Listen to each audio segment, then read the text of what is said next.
Yeah, I knew this was going to happen. And I thought it was going to be Glowacki, too. Hello, everyone.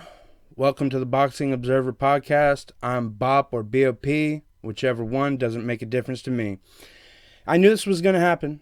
It was going to get canceled again. I knew it was going to happen. And this isn't, I don't believe that this is what they say it is.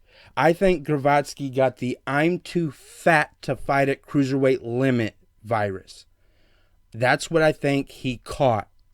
Just like Salamov at 175, I just think he was too fat to fight at that limit. He wasn't ready. He got too fat during the layoff, and he couldn't make the limit, and just that's it. So now, of course, Okolie Glowacki is now been off for what? 3-4 times. It's been rescheduled here or there. But Eddie Hearn is trying to salvage it. And funnily enough, a fight prediction I gave earlier, a fighter now has a chance to win said fight and then maybe fight for the world title a week later. That being if Mikhail Sislak, who's the number 11 in the WBO rankings, beats Mabika, then he gets to replace Glowacki for the WBO title fight. That will be sanctioned. I think he'll be moved up to number 7, Eddie Hearn may have said, or maybe Eddie Hearn thinks Sislak is number 7, but he's number 11 in the WBO rankings. Now, Mabika, I didn't give him credit in my fight prediction video, but he's a tough customer. If Sislak can just take it easy and either box himself to an easy win or just knock the fuck out of Mabika and get him out of there, then yes, I think Sislak has a good chance of putting up a performance for Lawrence Okolie. I don't know if he's going to win, but he has a better chance than the other one that they have planned, or the third that they even have planned, which remains nameless, but I'll get to that later. But again, Sislak would have to fight 2 fights within 2 weeks. Yes, it's been a similar story has been done with Anthony Joshua and Cheeseburger, whatever his fat ass name is. I can't even remember his name. I'm so pissed off right now. But that happened. They chose Andy Ruiz. Andy Ruiz came in, won the title.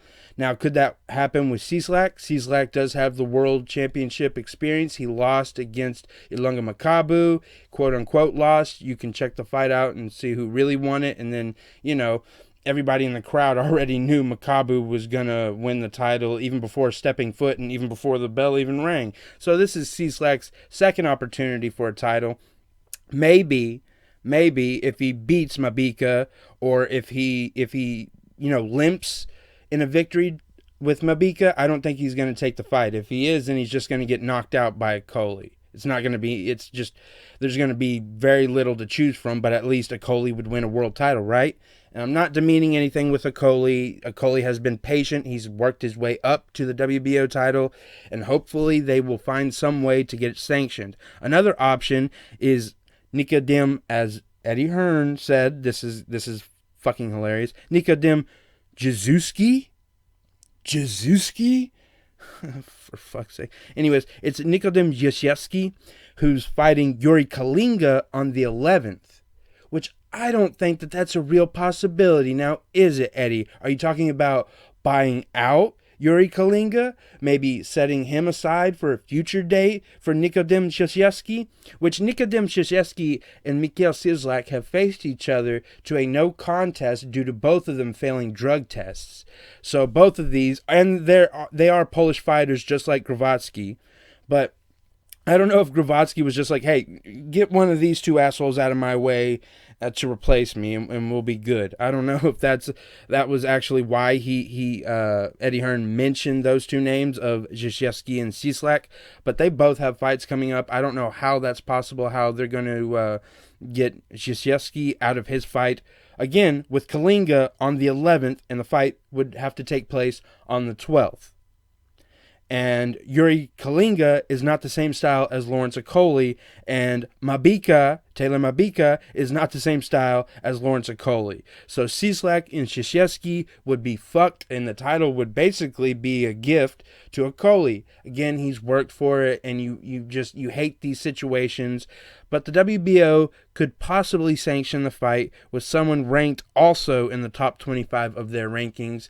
And Eddie Hearn was kind of mum on that name, and I think that may be the person he picks, is the one he didn't say about anything about, is because he was like, well, there's somebody from the top 25, and, then he dropped Jazuski's name, and he first brought up Cieslak. He's really wanting Cieslak, and again, if Cieslak can beat Mabika, who's 45 years old, but then Mabika did hang in there with Masternak, all 10 rounds. So again, Cieslak is going to have to blast Mabika out of there to hopefully stand a chance against Okolie in a WBO sanctioned title fight. The title is vacant if you don't know.